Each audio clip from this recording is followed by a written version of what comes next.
Bienvenue à tous dans ce rendez-vous de l'économie sur SICA. Voici le sommaire.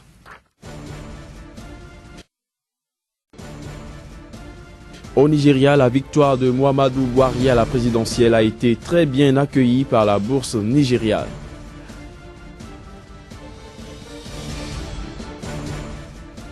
La Côte d'Ivoire et le Ghana ont présenté leurs arguments devant le tribunal du droit de la mer au sujet de leur litige dans la zone maritime. La Côte d'Ivoire tente de rattraper son retard minier en profitant de ses riches sous-sols afin d'en faire un pilier de son économie. Bienvenue à tous, mesdames et messieurs, dans ce journal de l'économie. Nous démarrons par le Nigeria, où la victoire de Muhammadu Buhari à la présidentielle a été très bien accueillie par le Nigerian Stock Exchange.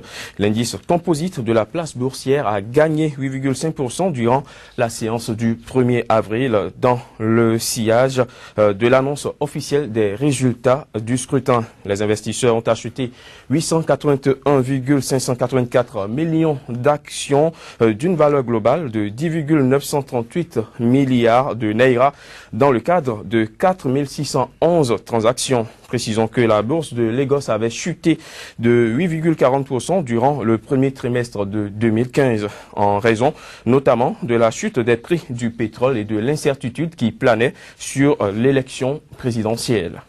Une autre information dans cette édition, la Côte d'Ivoire et le Ghana ont présenté leurs arguments devant le tribunal du droit de la mer au sujet de la suspension des activités d'exploration pétrolière dans la zone maritime que se disputent les deux pays. Pour sa défense, l'équipe ghanéenne a soutenu que la Côte d'Ivoire avait durant 40 ans accepté la démarcation considérée par Accra comme la frontière entre les deux pays. Quant à la Côte d'Ivoire, elle dit regretter que le Ghana en vienne à réécrire leur histoire commune. La résolution du différend frontalier entre ces deux pays ne devait pas intervenir avant 2016. Avec des réformes favorables aux investisseurs, des découvertes orifères prometteuses et le retour au calme de la situation politique, la Côte d'Ivoire, au riche sous-sol, tente de rattraper son retard minier en profitant notamment de son potentiel pour faire de ce secteur un pilier de son économie. Reportage. En Côte d'Ivoire, l'activité minière ne représente pas plus de 5% du produit intérieur brut. Un pourcentage très faible pour un pays regorgeant d'or, de diamants, de fer, de nickel, de bauxite, de cuivre ou encore de manganèse. Pendant longtemps, la Côte d'Ivoire ne s'est pas intéressée à son sous-sol. Le père de l'indépendance, Félix Houphouët-Boigny, s'est concentré sur l'agriculture en misant sur le cacao pour développer le pays. Un pari qui s'est avéré gagnant jusqu'à l'effondrement des cours du cacao qui a plongé le pays dans la récession au début des années 80.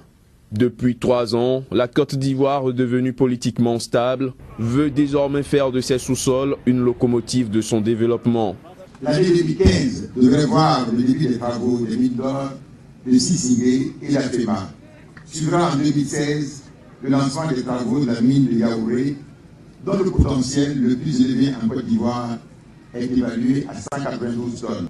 Aujourd'hui, le secteur minier est en pleine expansion et génère 6 640 emplois directs et environ 18 000 emplois indirects, avec un chiffre d'affaires de 301 milliards de francs CFA en 2014. L'exploitation minière industrielle est donc une activité qui contribue à l'économie nationale et à la création d'emplois. Afin d'accélérer son réveil minier, la Côte d'Ivoire a adopté un code minier attractif en 2014. Un acte qui est censé stimuler les investisseurs.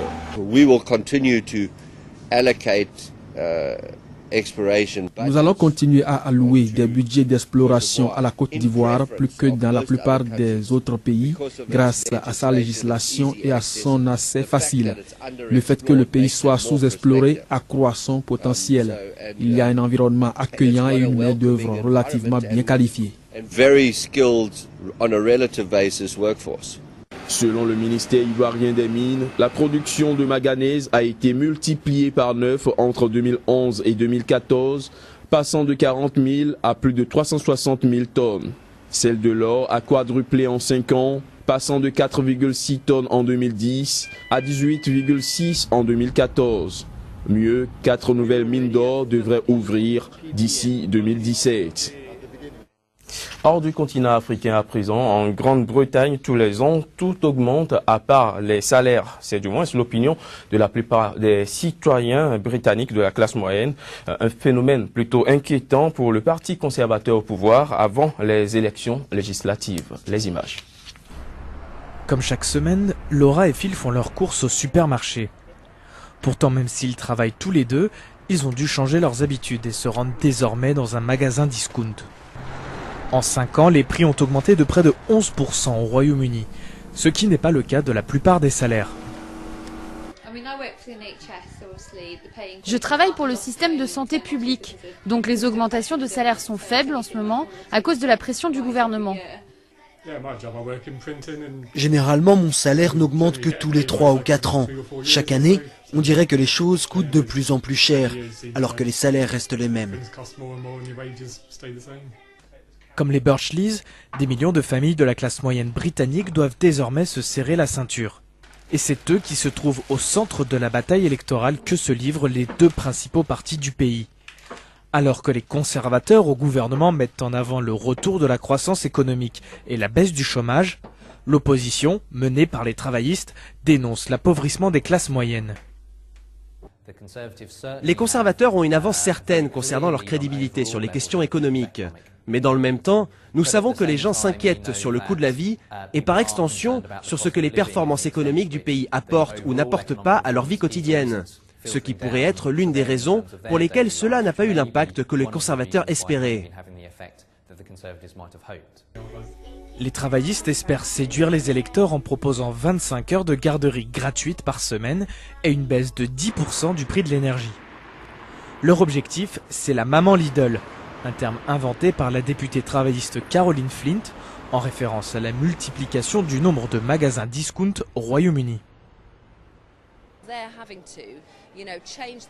Elles doivent changer leur façon de faire leurs courses à cause de la situation économique.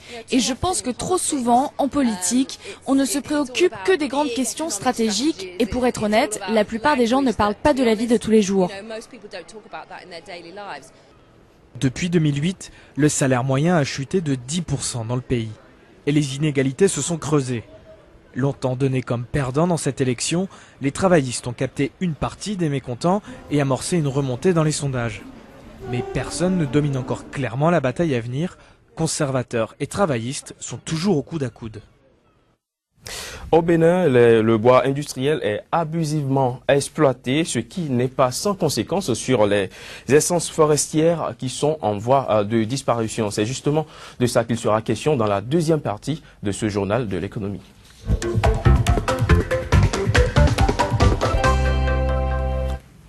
Casimir Pédior, bonjour. Bonjour. Merci d'être une fois encore sur ce plateau. C'est tout le plaisir pour moi. Aujourd'hui, il sera question de l'exploitation abusive du bois industriel au Bénin qui a des conséquences sur les essences forestières qui, justement, sont en voie de disparition. Commencez déjà par nous dire quel est l'état des forêts au Bénin aujourd'hui. Oui, il faut dire que nous sommes en 2015 et à la date d'aujourd'hui, les forêts, l'espace verdoyant dont disposait le Bénin, aujourd'hui ces espaces-là disparaissent progressivement. Et lorsque vous allez dans ce qu'on peut appeler autrefois nos forêts classées ou les savanes, aujourd'hui lorsque vous allez là-bas, c'est pratiquement plus rien. Si ce n'est pas quelques herbes qui sont à même le sol, c'est que les bois sont coupés, nos bois sont surexploités. Et pour cause, il y a aujourd'hui l'expansion, du moins c'est la présence de l'Asie, notamment de la Chine, dans cette filière-là. Et aujourd'hui, les essences sont convoyées vers ce pays-là pour des fins industrielles. Donc aujourd'hui au Bénin, c'est la catastrophe au niveau de nos forêts, de nos espaces, de la faune de façon globale. Cette surexploitation des bois, c'est quand même pour le bien de l'économie. Dites-nous aujourd'hui comment évolue la filière d'exploitation du bois au Bénin. Oui, c'est bien pour l'économie parce que c'est exploité pour des fins économiques, mais parallèlement à ça, c'est que c'est l'environnement qui prend un coup. Et lorsque c'est fait comme ça et qu'on n'a pas une politique de reboisement, on n'a pas une politique pour régénérer ces essences qui sont envoyées vers la Chine, ça pose forcément un problème. Parce qu'au nom de l'économie, on ne va quand même pas empêcher l'homme de vivre dans un environnement sain, de vivre dans un cadre beaucoup plus raisonnable. Et lorsque ces bois sont coupés, écoutez, au-delà de cette économie-là, vous vous rendez malade. Vous n'avez pas suffisamment de la pluie pour produire, vous n'avez pas, les conséquences sont énormes. Donc aujourd'hui, lorsqu'on évalue ce que l'exploitation de ces bois, encore que ces bois ne sont pas vendus au réel prix, c'est le bailleur potentiel, c'est la Chine qui impose le prix auquel elle doit acheter ses bois. Donc forcément, quand c'est comme ça, vous comprenez que la population, vous privez la population de ses richesses naturelles, de son héritage, et puis l'économie, au nom de l'économie, progressivement, nos forêts sont en train de disparaître. Alors, parlez-nous de la filière d'exportation du bois au Bénin et comment cette filière, comment elle se porte aujourd'hui? Il faut dire que la filière peut être divisée en deux. Nous avons l'exploitation locale, bien évidemment l'exploitation industrielle locale et l'exploitation, je dirais, l'exportation vers les pays de l'Asie, comme je viens de le dire.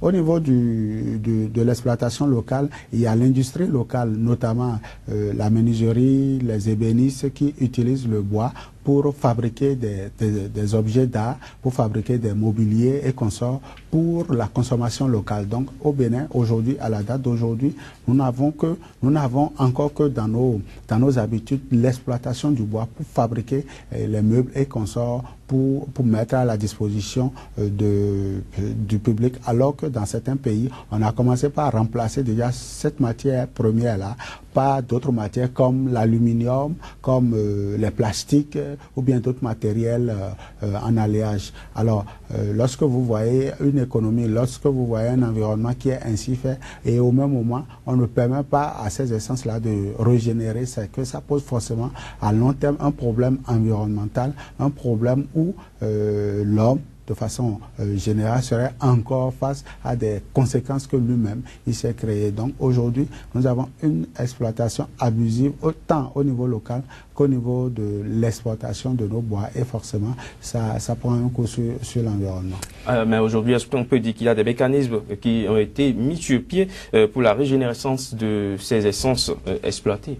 Il faut dire qu'en 2012, au retour du chef de l'État, le Dr Boni Yaye, et de son ministre de l'Environnement de l'époque de Rio 20, beaucoup de choses ont été entreprises. Nous avons vu un certain élan au sortir de ces assises-là. Mais depuis ce temps jusqu'à aujourd'hui, on a encore rangé ces projets-là au placard. La dernière fois, on a vu le gouvernement lancer le projet 10 000 âmes, 10 000 arbres. Oui. Mais jusqu'à aujourd'hui, tenez-vous tranquille, il n'y a pas de suivi de ces plans-là qui ont été mis en terre. Il n'y a pas de suivi sérieux. Et donc, du jour au lendemain, les plans sont laissés à eux-mêmes, et puis les intempéries aidant, les plans n'arrivent pas à maturité. Donc forcément, il doit avoir une politique de suivi de ces politiques que le gouvernement met sur place afin de permettre quand même à la nature de reprendre progressivement vie dans nos communes, dans nos départements, afin que la population ne soit pas confrontée à ces aléas liés à l'homme. Alors, de votre point de vue, face à l'exportation du bois au Bénin, est-ce que les forêts ont aujourd'hui une chance de survivre? Aucune chance, si l'homme ne revient pas sur sa décision et commence pas à mettre un certain nombre de choses en place. Donc aujourd'hui, la forêt béninoise est menacée, la forêt africaine est menacée. Il va falloir que les associations internationales lancent le cri de détresse pour que nos gouvernants puissent penser à la régénérescence de ces forêts-là. Merci Casimir Pédior pour toutes ces explications. Je rappelle que vous êtes journaliste au quotidien L'Économiste, un journal qui paraît à Cotonou au Bénin. Merci d'être passé sur ce plateau. C'est moi qui vous remercie. Mesdames, Messieurs, ce sera tout pour ce journal de l'économie. Merci de nous avoir suivis. Nous sommes de retour sur les plateaux de votre émission Sika Infomag. Notre débat du jour porte sur la crise autour du football au Bénin. La suite du débat avec nos invités, ce sera juste après ce flash d'informations que je vous propose. Kenya, 147 morts, 79 blessés, dont 9 dans un état critique. C'est le bilan de l'attaque ce jeudi de l'université de Garissa, prise d'assaut durant 16 heures par les islamistes somaliens Shebab. C'est l'attaque la plus meurtrière du pays depuis celle contre l'ambassade américaine qui a fait 213 morts. En Guinée, l'appel de l'opposition a observé une journée ville morte ce jeudi à Conakry pour protester contre le calendrier électoral a été partiellement suivi dans la capitale. Beaucoup de commerces et de stations-service n'ont pas ouvert. L'administration et les banques ont fonctionné normalement.